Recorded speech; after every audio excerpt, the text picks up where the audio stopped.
My final project is in the form of a course for a beginner on how to live a sustainable life, knowing all you need is less.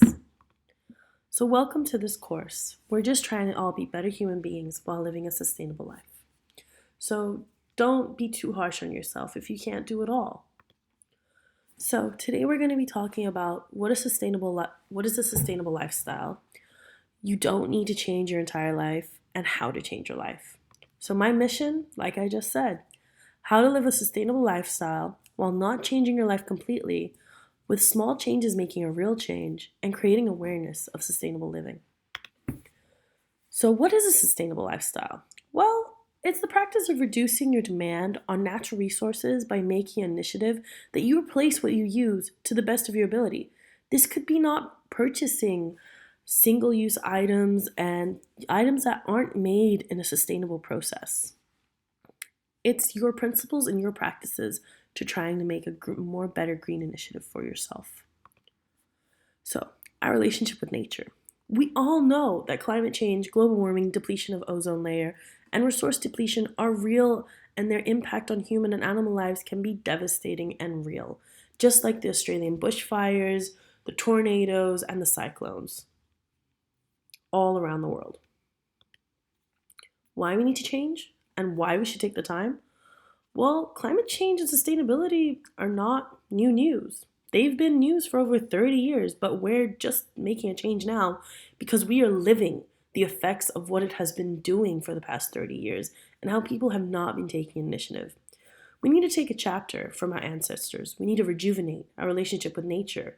We need to, with the advancements in technology that we have today, we could easily been using more green energy, but people are just greedy and choose not to because it's expensive.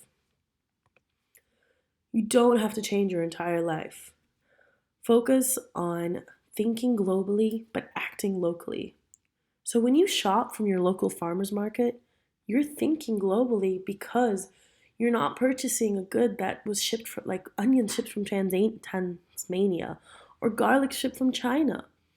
You're purchasing something that was grown close to you and that has been purchased by you. So you're technically nourishing your own environment and your own town. So here are 14 tips for beginners that will make you almost zero waste. I got this from Almost Zero Waste blogger, and it's amazing. So by using these 14 tips, you can really reduce the amount of waste that you produce in your household. And just by start composting, really thinking what you need and what you don't need. Double thinking, do you really need that purchase? Minimizing the food packaging. Waste wisely is what she says pretty much. Reduce, and recycle as much as possible. And definitely plan. So, how to reduce waste while grocery shopping? Because grocery shopping and food is 90% of our production of waste. So, number one, bring your own bags. Don't use the plastic bags. This will reduce the amount of plastic in the oceans and in the world to so much. Don't go shopping when you're hungry and shop in bulk. This really helps because when individual items are wrapped by plastic individually, when you're getting those individual items, it creates so much more plastic. Growing your own food at home is also really beneficial for you. You know what's in your food, you know what fertilizer you used, you know what pesticides you used. Even if you did, there are natural pesticides that you can use. Also, this is the same with your cleaning products. If you're making your own cleaning products, you don't have to use those little small containers that are plastic that you just chuck out when they're done. Like I said, avoid individually wrapped items. They are a huge cause for plastic. And like I said before, going to your local farmer's market, it's very global and it is a complete upside to the movement of act locally, think globally. Shop at zero waste stores is a very new concept. They're not everywhere, so not everybody can do them. They're a very new concept where you take your own jars and you take your own bottles or whatever of glass and you fill up what you need into your jars and glass and you shop like that. There's also zero delivery. They're a really good service. I highly recommend. Also, the most important thing is remember it's a journey. It's not a sprint. is a journey to become more green. This is a book that I'm reading in a different course at the moment called Food Justice, and I highly, highly recommend this book.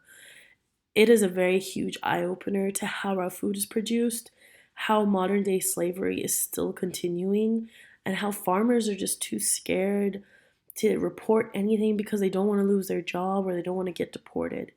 And we need to really think about how our food is grown. And additionally, these big companies are not worried about our nutrition or our health.